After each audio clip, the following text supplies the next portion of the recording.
put yourself as the priority and stop making excuses of why you can't take care of yourself, because it is the basics, like drinking water, sleeping, exercising, eating healthy, and that's really it. Like, prioritize yourself, because it'll be a lot easier to help the people you care for if you prioritize yourself and you set an example that way. Like, if people know that you're taking care of yourself, it's like, wow, like they're really taking care of themselves. It's okay for me to put myself first. It's not being selfish. Actually, it's the opposite.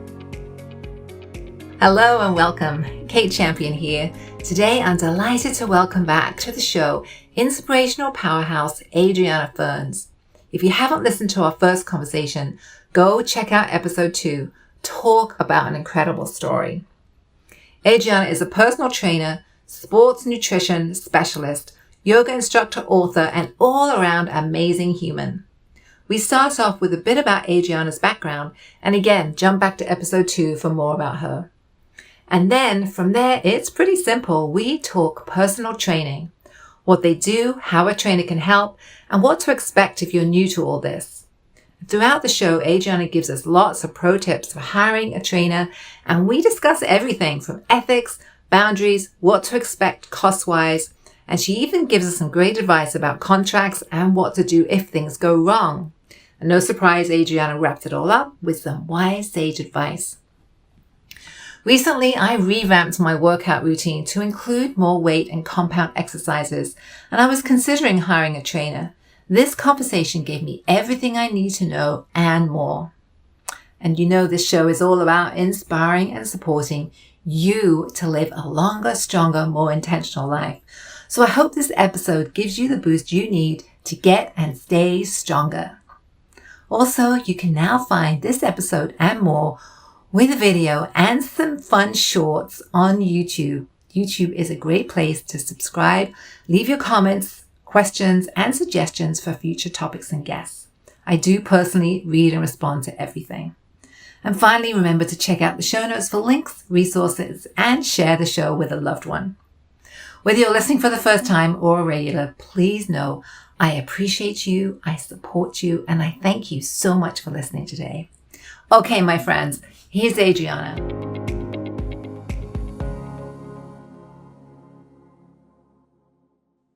Hello and welcome, Adriana Ferns. I am so happy to see you today. Yay. I know. I'm so excited to be back.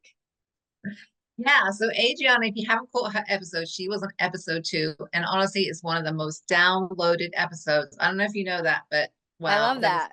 Great conversation. We're going to dive into something a little bit different today. She's just written a new book, and we're going to talk all about how to hire a fitness coach. So tell us a little about yourself, and let's dive in. Okay, so obviously my name is Adriana Ferns. I work at a gym in Rhode Island called Bristol Total Fitness. I'm the head trainer here, and I started this journey, and I won't get too much into it, but I was incarcerated, and I started my fitness journey in prison, and I wrote about that. And just recently, I really enjoy writing. It's something I've really found.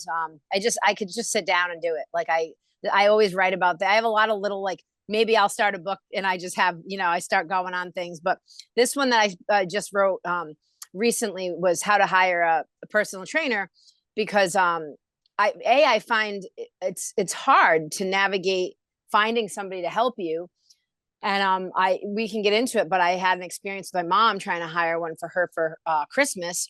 And I'm very get to the point kind of person. So I wrote this book to make it simple and it's not complicated. I don't like to complicate things. I'm not into fluff.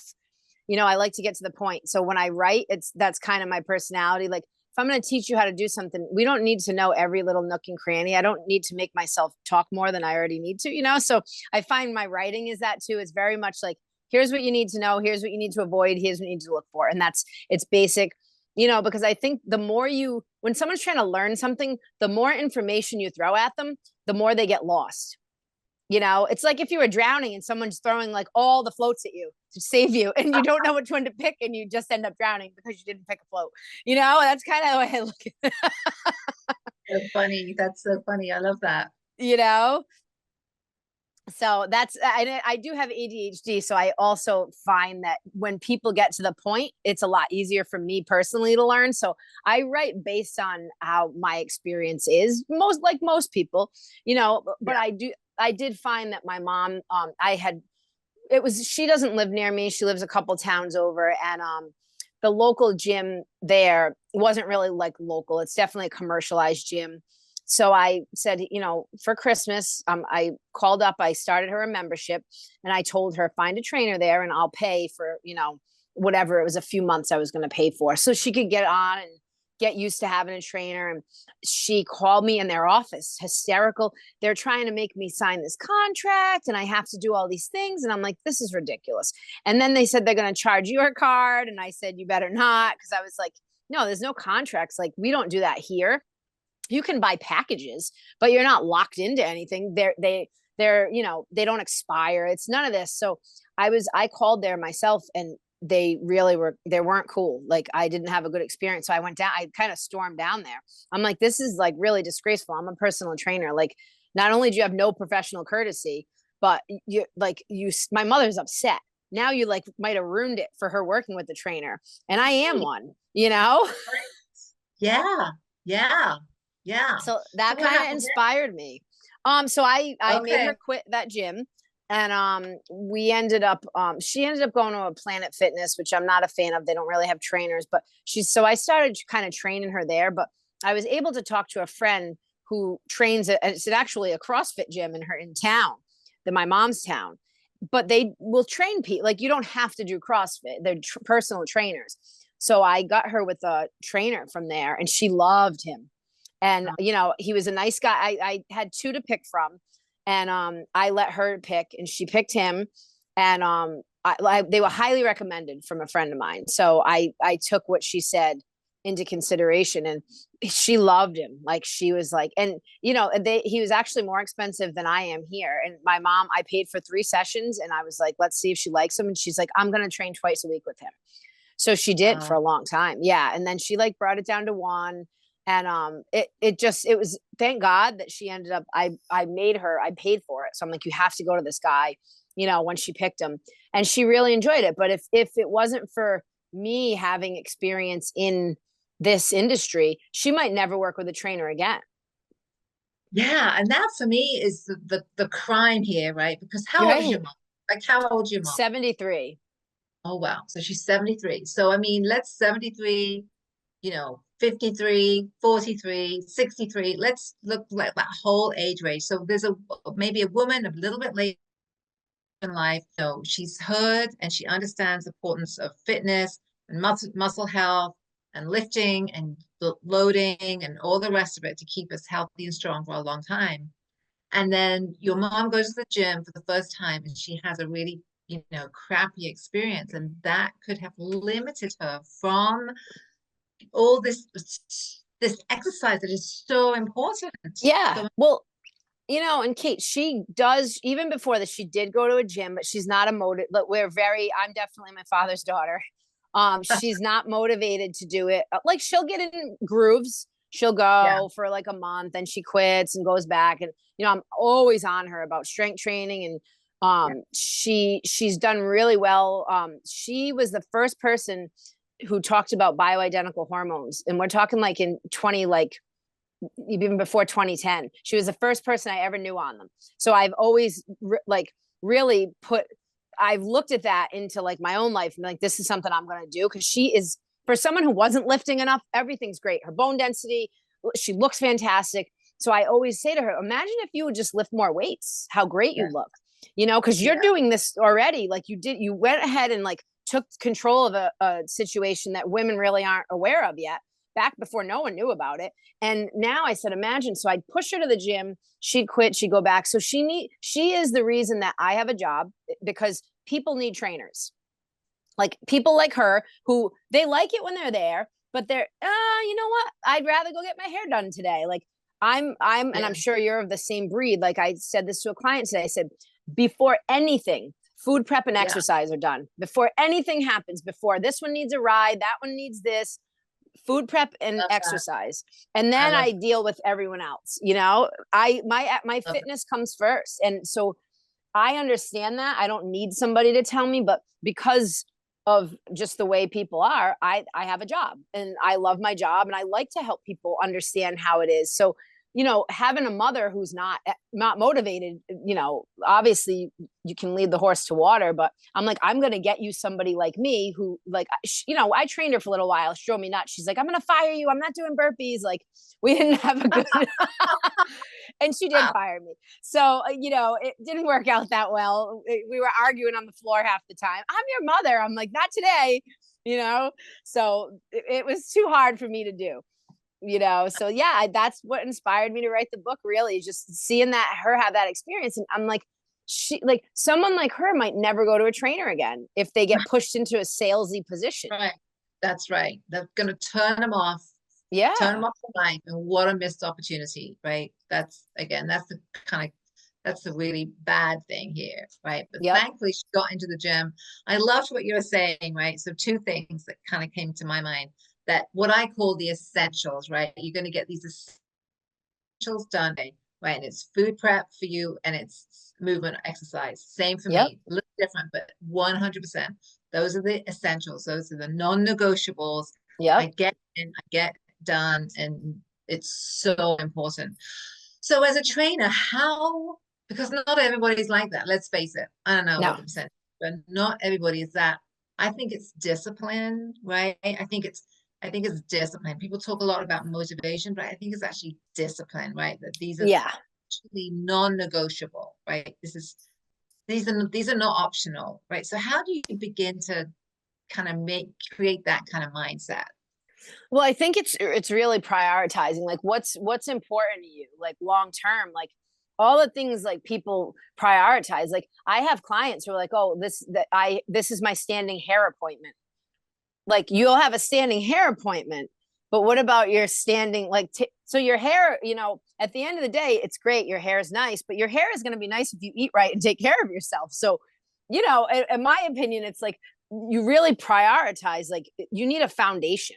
And that's where the, eating and exercise for me comes in. It's like and obviously sleep, but like at the end of the day, I sleep is an excellent, like, my friends make fun of me. They're like, cause I go to bed at like 8:30, 9 o'clock. I try to fall asleep by 9, and it's like clockwork, even on the weekends, cause I just still wake up at the same time. So for me, I want to do things in my life till I'm older. And that's what I kind of talk to people about. Like, hey, what do you want to do when you're retired? Do you want to, like, need to have a cane because you needed 2 hip replacements? Or what do you actually want to do with your life? Because you're sitting here, well, I want to lose 5 pounds so my bathing suit fits better. But, like, let's think long term. Like, you want to look good for this wedding and then gain the weight back because you don't feel like exercising, or, someone you sat next to is eating fries and they're skinny. Like, the things I hear, it makes me insane, to be quite honest. It's like, who cares what someone next to you is eating and what they look like? Like, what do you want in your life? And that's where I think it has to be, the priority has to be like, I want to eat right and exercise, and I can do all the other things. I have pizza every Friday. I love pizza. Every Friday I have pizza without missing. That's also an essential for me, but it's the one time, I enjoy pizza, and I really look at it as like, it's not a cheat. It's an indulgence that I enjoy, and I work really hard. So I don't have guilt. I don't go, oh, I shouldn't eat the next piece. I'm probably going to eat the whole thing, and that's just the way it is. But I never have any feelings around it, because, it's taking the emotion out of taking care of yourself. Like, this is you have one vehicle that you get to ride in your whole life. You can't go to the dealership and put it, hey, I'd like a new one. This one's broken down. Amen, sister. Yeah. So it's really just understanding that your priority should be, feeding your body and nurturing your body first and foremost, and your mental and emotional health. It all kind of goes in. But, part of me does have a fine belief that, like, they go together. So if you're not mentally and emotionally healthy, it's going to be harder to get your fitness together, and vice versa. Like, you have to start at one and then bring the other one in, because it all does come together. And the more you take care of yourself, the better you feel emotionally. You look in the mirror, you're like, wow, I work hard. Of course I have abs, or I work hard. It's not like, oh, I do this for the vanity. It's that, oh, look at the way I look naked because I work hard. Yeah, yeah. You And know? for me, it's about feeling stronger, right? It's about feeling and being stronger for longer, right? I'm Yeah. 60, 61, and You look great, by the way. I thank you, but I feel strong. I mean, I worked out today, I lifted, I went for the run, Yeah. sprints and things. I'm better shape now than I have ever been. But I do believe, right, it's not only the looks, but it's the actual feeling. You Yeah. feel stronger, more Oh confident, yeah. carry yourself in a different way, Yeah. so important for And aging. you're to your point, like I did mention, like I have it's pretty, like I have pretty bad ADHD growing up, and it's a game changer when I'm working out and taking care of myself. And the second I fall off for too long, I can't focus. I get depressed. Like it's like clockwork. If I eat too much crap, can't focus, get depressed. If I don't work out for like 4 or 5 days, can't focus, get like it's like it's behind me all the time, coming Yeah. for me if I don't take care of myself. So again, it's the feeling good, feeling strong. Like I love feeling strong. I love feeling mobile, like the mobility I have. I'm 46 and like I have better mobility than like most of my 20 something year old clients. Like, and I look, I'm Yeah. like, really? Like, and it makes, I do MoveNat, and it's, I feel like a kid again. I climb on things, I jump on things. Like I'm jumping off high things at 46 that like some other people at like 46, they're limping around and their bodies hurt. And it Yeah. is, to your point, it's like feeling strong and feeling, you feel your age in a young body, like you're in a younger body. Like I feel emotionally my age, like I've grown a lot, but like physically, I'm like, I'm not 46 Yeah. in any Yeah. way, No, I hear you. you know? You. So, yeah, I love that you mentioned we've talked about strength, right, and strength and longevity, but you also talked about, the ability to kind of move. What was the word you used? What So was the I'm word? mobility, but I'm a MoveNat trainer. Yeah, So right. yeah, Yeah. that's the type of So exercise. tell us about mobility. What is it and why is it so important? So if you think about it, mobility, obviously the word movement is in it. You're mobile. So you're able to move. And that's, if I'm on the ground, I can just get myself up. I don't need my hands. If I want to squat into a deep squat, it doesn't hurt. I can get in and out of it. Just moving. I roll on my back and like can roll right to my feet and stand up, like things like that. Just being able to move in your own body, me not feeling afraid if I'm in the woods to just jump over something to not get my feet wet. I don't have fear. I go in the woods with my dog. Like I'm mobile, where I move well, where I jump around like a kid, and I don't think I don't second guess, like, am I going to fall and hurt myself? And that's something I've noticed over time. People really get nervous about, and I'm like, what are you afraid? Like, I don't have that fear yet, and I'm, knock on wood, I don't want to have it, because I feel Mm. so, like, I move so well in my body. My joints feel good.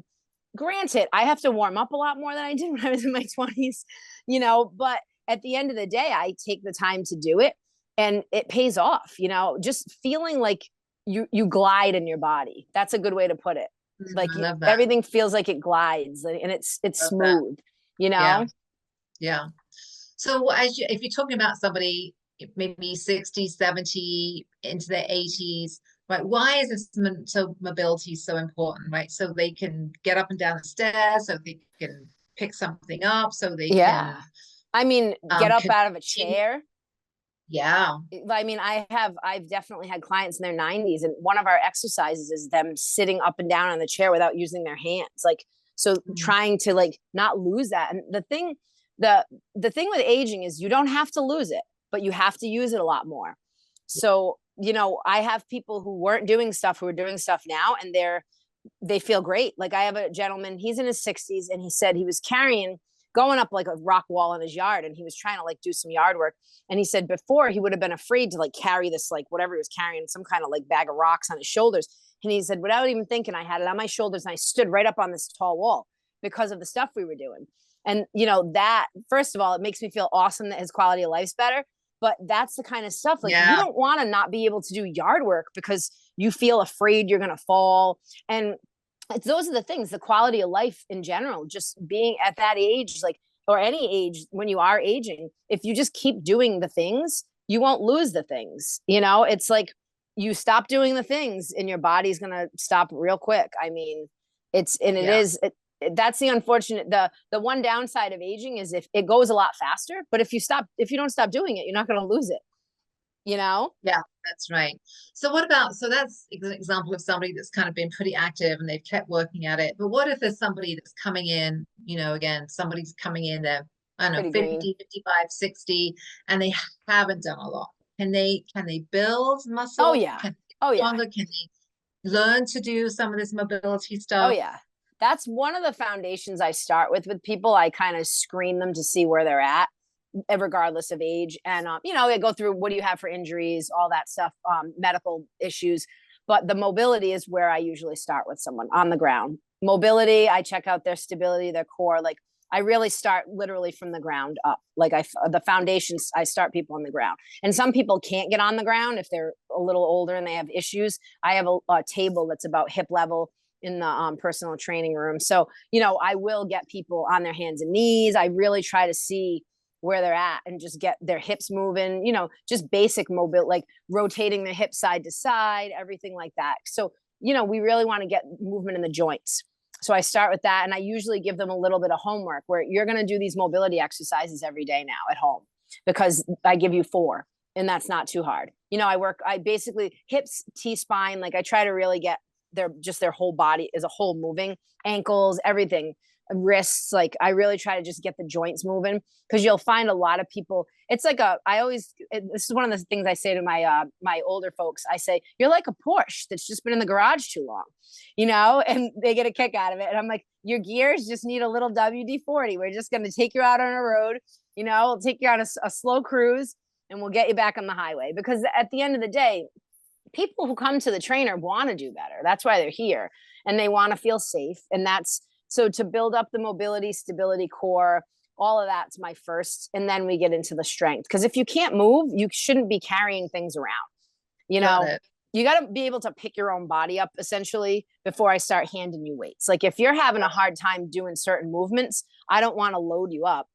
Some people, when the older one, like some of the older folks, I will put them on like the circuit machines so they can start lifting with some weights on their own in a safe environment. But I really drive home the mobility. Like you got to start doing this. It's really important, in my opinion, to really start that foundation and make them understand, like you need to understand how to use your core. You need to learn how to breathe properly. You need to learn how to brace properly before you can do any of this stuff, because even people when they're older, everyone has their own, like their mind from when they were 15 or 16. Like if someone used to be really fit and they come back, or they did stuff in high school and now they're 60, they still have that mentality. Like, just give me more weight. I can do it.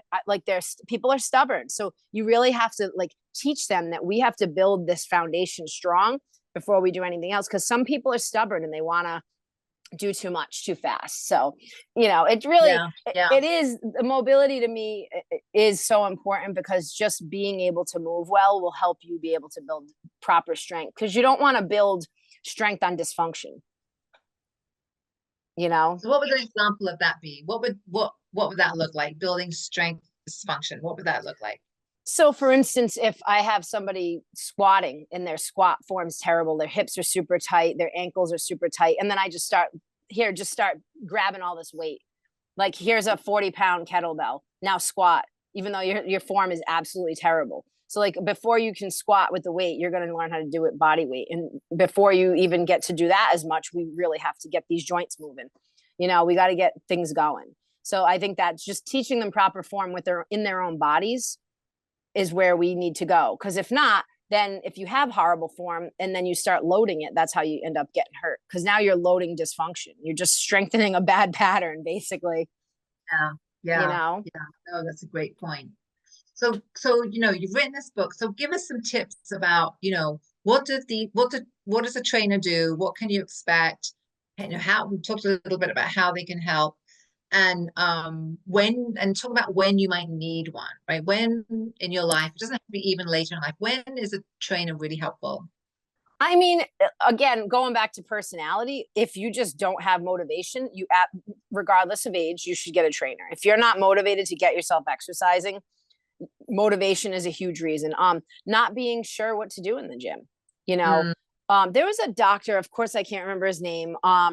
he wrote an article. One of my clients brought it to my attention, and he said you should hire a personal trainer for at least 5 sessions, which I think isn't enough, but at least he's on the right path.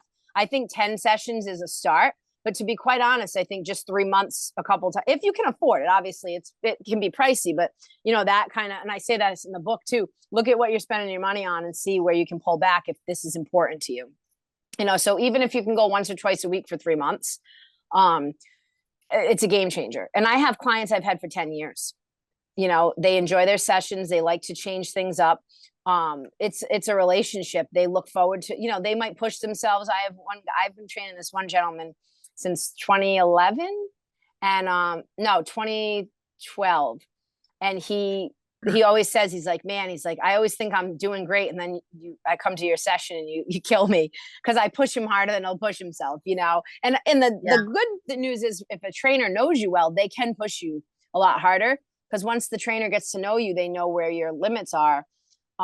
That's another reason you should have one too, just to someone to push you where you won't get hurt, someone to teach you techniques. So really, as a trainer, I've hired a trainer.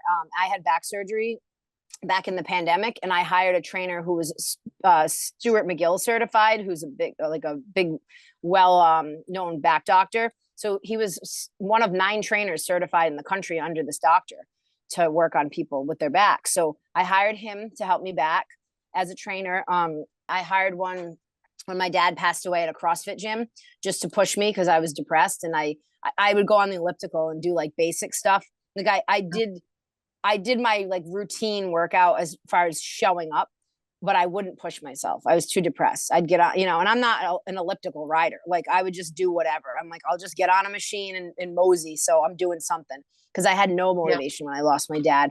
And then for another both of my MoveNat certifications, I hired a friend of mine who is a level 3 MoveNat instructor to train me to get ready for the test. So even as a trainer, those are some examples why I hired a trainer. If you're coming out of physical therapy, it's great to have a trainer because a lot of times physical therapy, they got you, they helped you address your problem, but what are you going to do now? One of the big issues I have with people who get surgeries or come back from injuries, when they go to physical therapy and they're like, I don't have to exercise anymore. Like, no, you still have a fake hip or you still had a shoulder issue. Like you can't just stop exercising because the physical therapist fixed you. So we have a pretty good relationship with some of the local physical therapists, and we'll bounce people back and forth. If I have someone who has an issue that I don't think I can do myself, I send them to a physical therapist. The physical therapist will send them to me when they're done with physical therapy and they feel that they need more. So there's so many reasons. Honestly, everyone should get a trainer if they could afford it, even if you are a trainer. It's funny you asked that. Me and one of the guys who work here were just talking about that. He's like, wouldn't it be nice to be able to have a trainer 3 times a week? I'm like, right? He's like, I think I'm going to get myself one of these days. Like we were laughing about it because I'm like, I would love to go to my buddy in Warwick and have him train me a couple times a week and not think about it, not program for other people, Yeah, no, that's awesome. And I'm really glad to hear that you do that too, because it's about taking care of yourself as well, right? Oh yeah, absolutely. So what about cost, time, online versus in person? What do you think about that? So as far as cost, it depends on where you are in the country. I mean, I've heard some places in like New York and Miami, they're charging $400 an hour. There's some gyms charging $50 an hour. Our prices range depending on the trainer. It really depends. On average, I'd say between like $65 and $85 an hour is an average. I can't speak for every state. I assume California, New York are probably like bonkers expensive. But and some we do half an hours. I don't prefer to do them because I feel like they're not enough time. But if someone can't afford it, it's it still gets you in here. And when you with the cost, I look at it as what like, and I did mention this in the book, like what are people spending their money on? Like, do you get coffee every day out? Do you buy lunch twice a week out? Because if you add up, like I know a few people who go out to eat quite a bit, and I'll hear them complain about things that cost money. And I'm like, dude, going out to eat, if you drink, forget it. And just food in general. I got 2 takeout dinners one night and it was like $70 for 2 dinners. And I'm like, whoa, So if you do that twice a week, you could have a personal trainer twice a week if you Yeah. wanted to make your own food. It is really about the like how you're going to prioritize it. And honestly, here's a cool thing I just learned recently. If you have an FSA and your doctor prescribes you that you need a personal trainer, your FSA can cover it, which is really cool. So, but your doctor, how to clarify what FSA? What so is an FSA? that's I don't know if I'm pretty sure, I think most states have it. It's a flex spending account, so, or savings account rather. It goes with health insurance. So it's on the side. Like we have Blue Cross, my wife and I, and we have an FSA on top of that you pay into. So it's tax-free money basically. You pay for it, it's your money, but you don't pay taxes because it's for health. So now you have this flex spending card, and it's your money, but you can have a doctor. Like if you said, hey, listen, I'm super stressed at work, it's really helping me to go to the gym, but I'm afraid to get hurt, I need to get a trainer. They can prescribe you a personal trainer or prescribe you the gym, and the FSA will cover it if it's under a prescription. Okay. Yeah. Okay. So it's kind of cool. I just learned that apparently there's a lot of money out there in that. So you'd be surprised on what health insurance, especially as you age. I have some clients that their gym memberships are paid for and they get a certain amount a year towards any private training. So you really have to dig into health insurance when it comes to it, especially the older people, because they do have a lot more options. So as far as cost goes, again, it really depends on how much it's worth to you and if you want to put the money into it. Because when my dad passed away, I was broke, and I was like, you know what, I'm just gonna do this training, and I gotta cut other things out. Say no a few times a week if people want to go out. Invite them over to my house for dinner, and they'll bring wine. Like make it work. Basically, it's everything. Yeah. If you want something bad enough, you'll make it work. Kind of goes back to what we talked about, the essentials, right? Your priorities, and what do you really want, and prioritizing that. Yeah, for sure. And as far as the online training, I don't do well. This is a personal opinion. I don't do well with online things. I did have an app with my trainer, Sam, the one who helped me with my back, but I still saw him once a week. So he had me on an app with exercises with videos, but we would see each other. And I'm also a trainer, so I knew everything that was happening. I knew how to. So if you've never exercised or you're not sure about your form, looking at a video. So I'll give you another example. In MoveNat, we get our videos to train for the test. There was one move, and it was killing me because you go on your forearms, but in the video, it just looked like I couldn't really tell. They were hanging from here. So it's like right near your elbow. I thought they were hanging on their elbow. So I'm practicing. I'm like, how am I going to do this? This hurts too much, because I couldn't tell in the video that it was like 2 inches above. And then once I understood the movement, I knew that's where they were, but I wasn't catching on, So for me, I think it depends on your learning style. If you can look at a video and really figure it out, and I am a visual learner, but I need to ask questions. I need to watch you do it in person, because the video sometimes isn't. And sometimes I need hands-on adjustments. Like I need touch to move me. So I'm not against it. I think it's kind of like Zoom therapy. If you've already seen your therapist in person, it's a lot easier to see them on Zoom because you have a relationship, right? So I think it's similar to that. Personally, some people do okay. And again, you're not as accountable either. You might pay for it, and then you can just kind of like, it's not what I really feel like doing. It's cheaper, so it's more enticing. I don't love it. I'm not a tech person, and I'm into human contact, and I like I'm a social creature, and I feel like, that in this particular job, I don't think it's ever going to blow up where like, oh, these online coaches, like, I'm not saying they don't work or it doesn't help, but it's not ever going to be something that I worry about it taking over, because it's too much of an intimate thing to have, you know what I mean? Like just be told what to do in videos. Even if you talk to the trainer, it's not the same to me. So, and that's my opinion. You might find somebody who's like, best thing ever, best thing I could have ever did. And I Zoom, my clients are on vacation and they're like, I don't want to screw up the whole trip. So can you Zoom a workout? And they'll do body weight for an hour. and I'll kill them because they're like, I can't believe body weight can be this way. But I've been working with them again. I know what they can do. So I can put them through a workout on the deck of some island they're on, and they feel great. And it's safe because I know what they're capable of. I've been in their presence and I've analyzed them myself. Yeah. How are you really going to watch a person, even in video? I don't feel like it's the same, but that's my opinion. Yeah. I think the other piece that kind of when I'm listening, there is that human sense of connection, right? When you're face to face, you're in person, that probably is pretty good for people because there's so much isolation. So many people are just indoors, we're still kind of in COVID mindset, right? So I think that sense of community, that sense of going to the gym and there's other people there, I think there's some power in that. Yeah. I'd imagine as well. Yeah. Definitely. That mental health, right? Kind of hits that mental health. Oh, piece. yeah. No. Yeah. Yeah.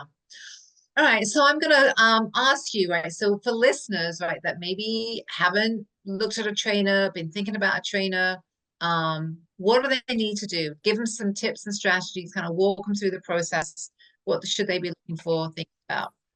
So first thing, obviously, you want to go to a gym to find one. Usually there are personal training studios too. If you are worried about cost, those usually cost a lot more. Gyms can tend to be a little better. If you can find a gym that's not as commercialized, a lot of times you're going to have a better, it's just, to me personally, it's not like going into like a car dealership. That's the problem with when you get training. If you end up at one of these like big box gyms, you're going to get those sales pitches. And that's something you want to go into a gym and say, hey, can I get a tour or a free day pass? And like, sure, no problem. Because they're confident that you'll like their gym. That's how we are here. We're not salesy. We give you the tour. You want to do a free day? Sure. And then when you want to meet if you're satisfied with your gym, or the facility that you're at, then you want to meet a trainer. Most gyms will give a free initial session. They might call it something different, but like initiation, initial, just free training session. And you can get to know the trainer. But usually, like, we have boards in our gym. So they're like, our bios are on there. It says our hobbies, what we like to do. You want to vibe with the person. It's like dating, right? Like, you want to have something like that. Like, this person, we have a guy in here who does martial arts and he's funny. He always wears headbands to work. The guy cracks me up. But like, if someone's into that or wants to be into that, that's going to be, boom, they're going to zero right in. Like, hey, this guy can help me with self-defense. Like, so everyone's got their own personality and vibe, and it's what they like. You might like skiing. And if your trainer skis, they're going to help you ski better. Like, or you might be interested in doing, like, I train people for obstacle races. So if you wanted to try one, it's like, oh, I'm going to go with her. We have another trainer in here who specializes in Pilates. So you want to try to find their bios, whether that's online or in the gym, and look at what they're about. That's one definitely where you want to start. And then you can ask for the initial session. And one thing I think a lot of people are afraid of, and this is just being a human. If you're not really into the person when you sat with them, you're like, they're not my speed.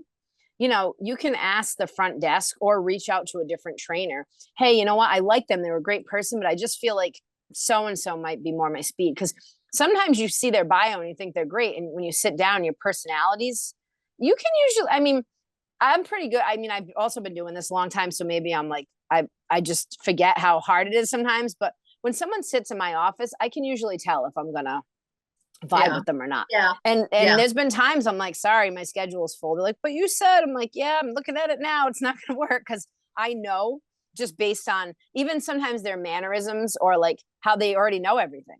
They come in the office and tell me all about, like, they know how to do everything, because I get really irritated with that. I'm like, then why are you sitting here?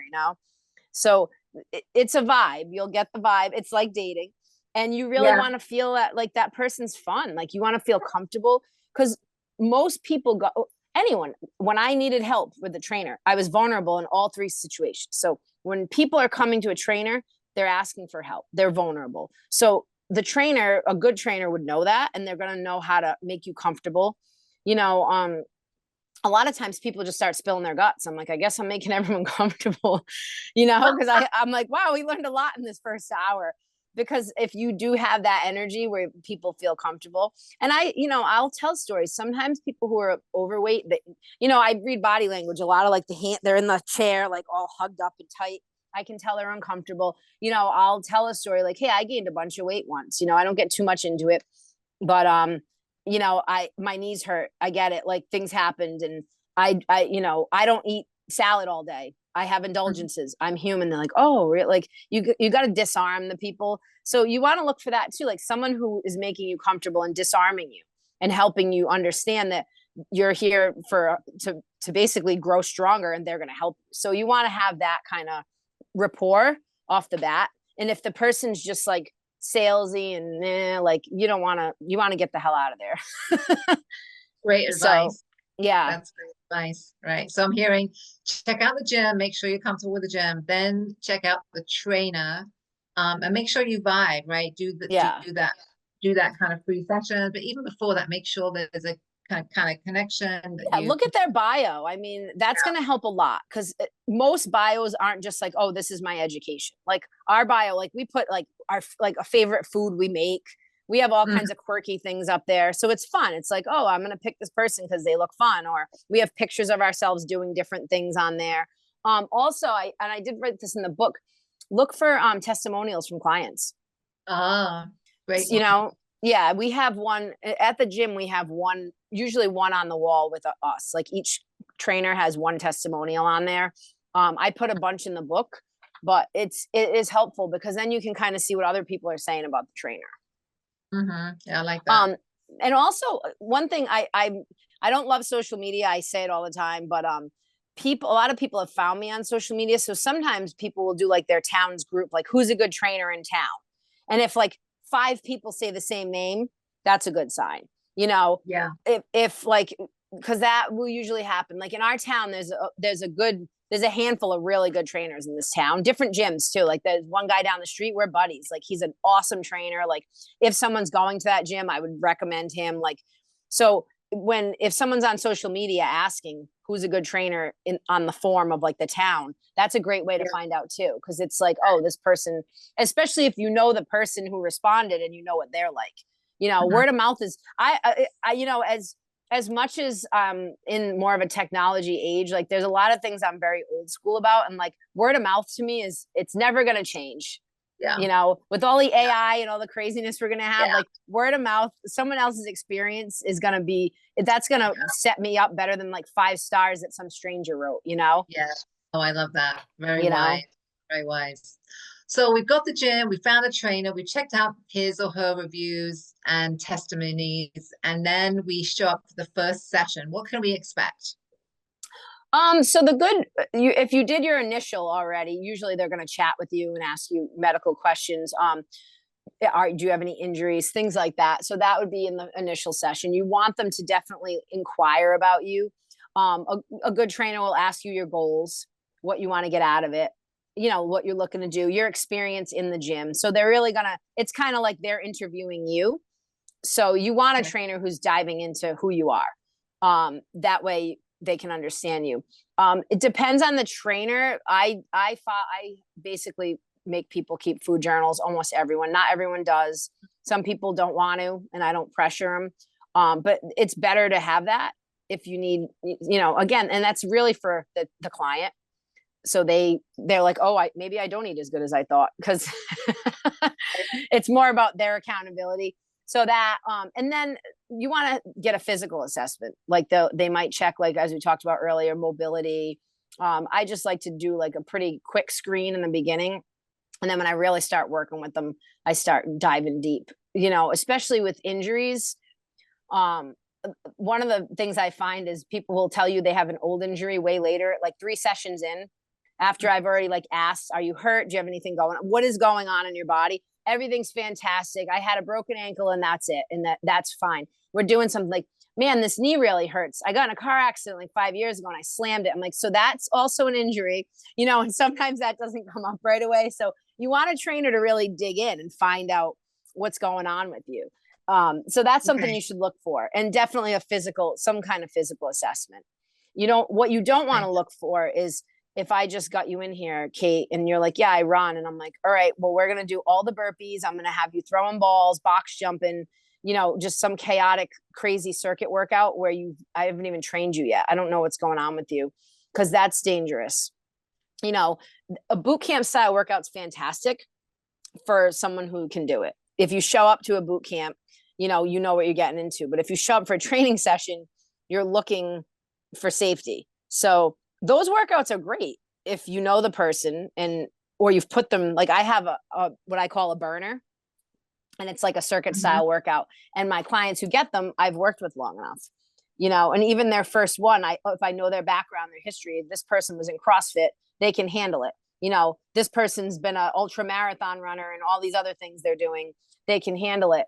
If I just get a brand new person, and I've seen trainers do that. Like I've seen some classes and I'm just like, why are those people doing that in there? And it's a small group training where the trainer should be on top of everybody. So you want to make sure that that's not happening, just for safety reasons. So you really just want to make sure they're inquiring about you and getting to learn you. And that's what you should expect in the first session.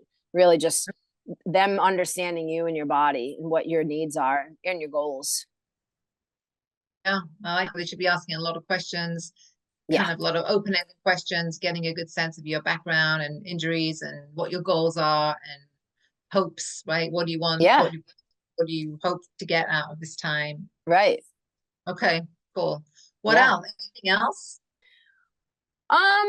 Yeah, I mean, honestly, I think it's one of those things where if we set a goal, you want to make sure that you're actually achieving it. So tiny goals, like if you come to me and say, oh, I want to run a marathon, I'm not going to be like, we're doing the marathon tomorrow. I'll be like, Kate, let's try a 5K first. So you don't want someone to you don't want like those grandiose, like, oh, like you really want somebody who's going to, because I had somebody come in and we did their body fat and it was higher than I'd like. So I said, this is where we're going to go. And they're like, well, that's only 5%. I'm like, so when we get to 5%, then we'll do another 5%. But why don't we worry about the first 5%? Because you don't want someone setting you up for failure. And it's one thing to be a motivator. It's another thing to be like over the top, and like, you want someone who's not like fake either. Because I've seen that where it's like, they're just, I wrote this in the book. There's a couple types of trainers that you want to kind of watch out for. And it's just because it's like that whole like guru, like I'm this person, you're all going to follow me. Here's the Kool-Aid. There's definitely every industry, fitness, every job has the predators, and I put it in the book because I'm not, if nothing else, I want to get those people like to not get as busy. Like, hey, listen, this is what you want to watch out for. I don't want you to be susceptible to this, because I don't want to be one of those persons that's like, we don't have that in my career.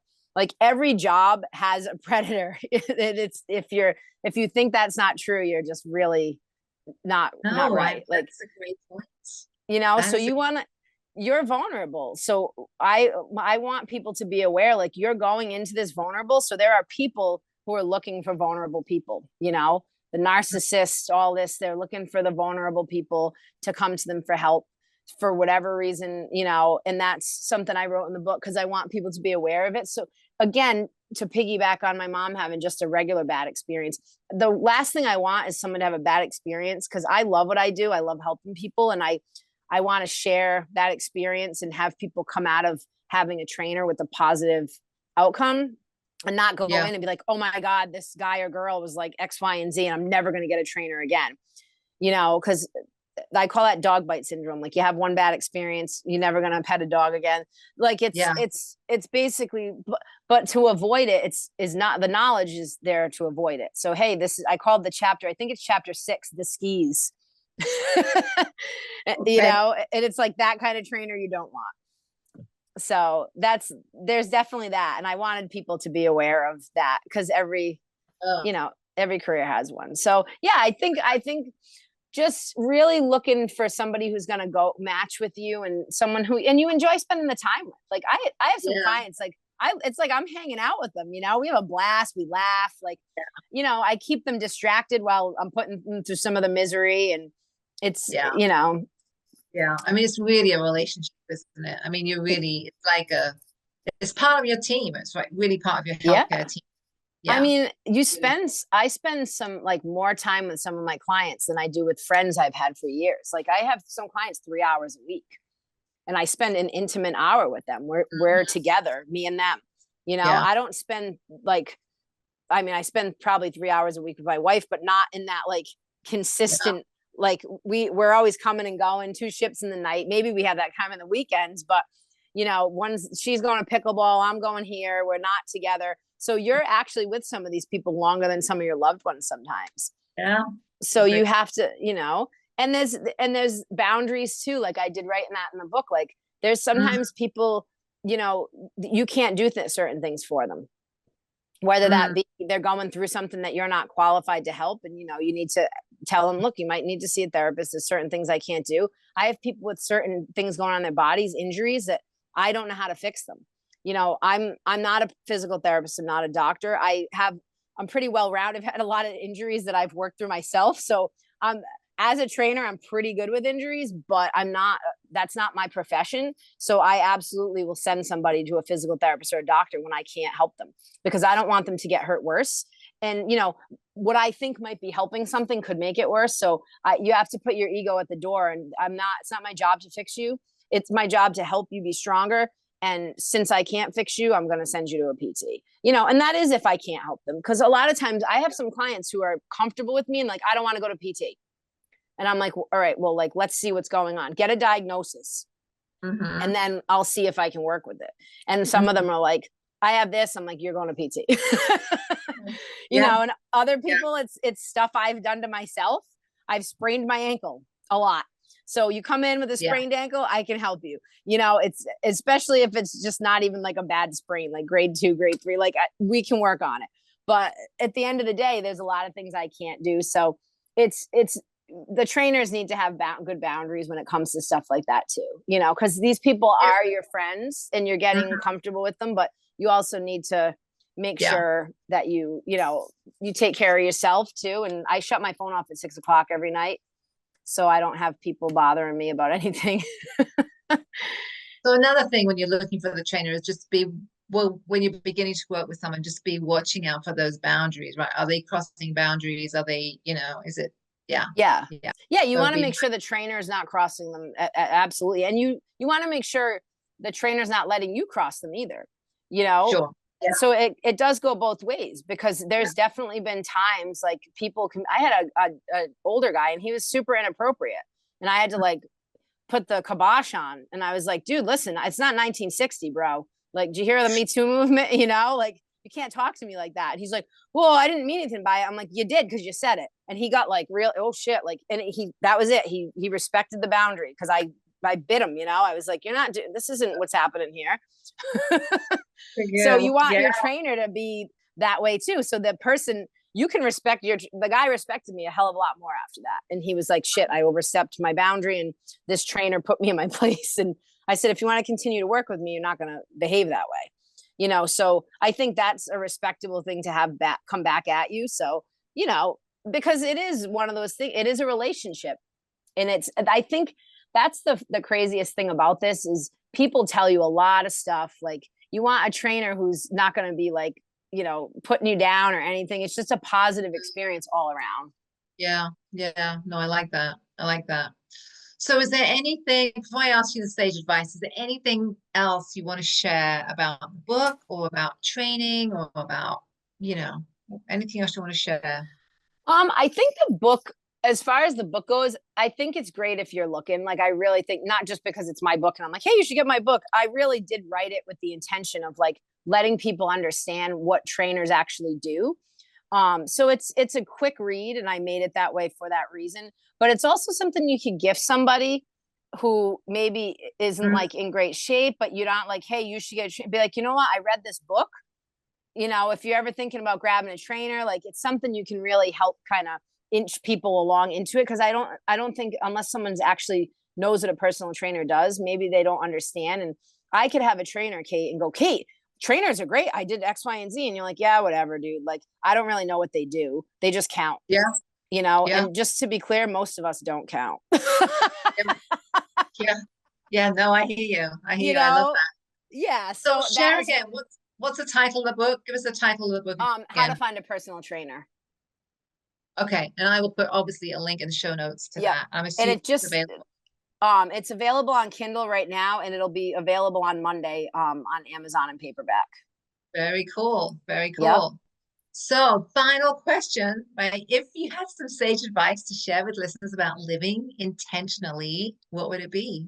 Kind of what we spoke about earlier. I would just say you need to put yourself as the priority and stop making excuses of why you can't take care of yourself, because it is the basics, like drinking water, sleeping, exercising, eating healthy, and that's really it. Like, prioritize yourself, because it'll be a lot easier to help the people you care for if you prioritize yourself and you set an example that way. Like, if people know that you're taking care of yourself, like, wow, like they're really taking care of themselves. It's okay for me to put myself first. It's not being selfish. Actually, it's the opposite. Right. Because if you take care of yourself first, you have more space to hold, and you have less resentment when people ask you for help, or you have to do something for someone else. Because if you're taking care of you first, there's not going to be that resentment, because you're already, you're nourished. You nourished yourself. Yeah. I'll tell you another thing about the whole selfish thing. What I believe is if you can take care of yourself and you can live longer, stronger, healthier life, then you are less of a burden on your family. You're less of a burden on the healthcare system. You're going to happier for the long haul, right? And so that is a win-win. There is nothing selfish about that, right? No, you're right. Absolutely. Yeah. So what an amazing conversation. I'm actually in the market for a trainer. So you've given me so many tips today. Oh, I'm going good. to Google and I'm going to do a little research. So thank you. I would do honestly, I would go to your towns. Like, if you have like a town Facebook or something like that, a local, I would do that, because I feel like the word of mouth thing, and again, I'm biased because that's the way I think word of mouth is great. But if you know a few people, or, you get the same name, then you can reach out. And usually a trainer will do, even if you're not at the gym, we do free initials, even if you're not at the gym, if you're thinking of joining. Because if you're inquiring, you're reaching out to me, you obviously probably are going to want to join the gym. If you're personally saying, hey, I got a lot of recommendations about you, can I come in and do a free session with you? And I'm probably going to join the gym if we work out, so just try it out. Don't, definitely don't get sold. Like, if someone's trying to sell you a used car, get out of there. Got it. That's great advice. So I'll let you know how it goes for sure. Please, definitely. Yeah. Where can people find you if they want to connect or they have more questions? Where can they reach out? So actually, I'll give a code, Soul Friend Yoga, the Instagram for Soul Friend Yoga. You can always DM me through there. The code is capital SOUL 20. That'll get you 20% off. I'm a partner at that company, and it's athleisure wear and yoga mats, different yoga props. So feel free to check that out. You can DM me and just say you heard me on Kate's podcast. Also, I do have a Facebook. It's Adriana Ferns. So you can reach me through there, or you could always email me at adriana@soulfriendyoga.com, because I'm not really on social media super lot, but you can get me. Yeah. And again, I'll put all those links in the show notes for listeners. And my other book is on Amazon too, Fitness to Freedom. So if you're looking for my backstory. Yeah, which is a great read. I would encourage that. And also I would encourage you to go back to episode 2, because again, great conversation, and Adriana shares a lot of her background and journey. She's a very inspirational woman here. So I just thank you for your time again and your generosity. And it's really good to connect today. I appreciate that. Take care. All right. You too, Kate.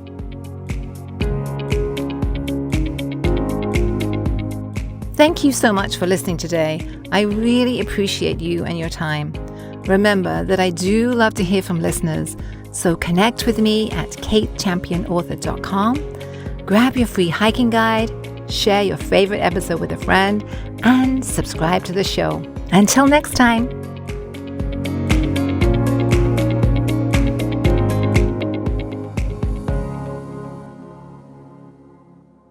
Hey, me again. Just a reminder, this podcast should not be considered professional advice.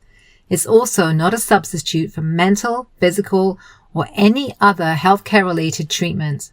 For any questions about your condition and/or concerns, please contact a fully licensed healthcare professional. Thank you.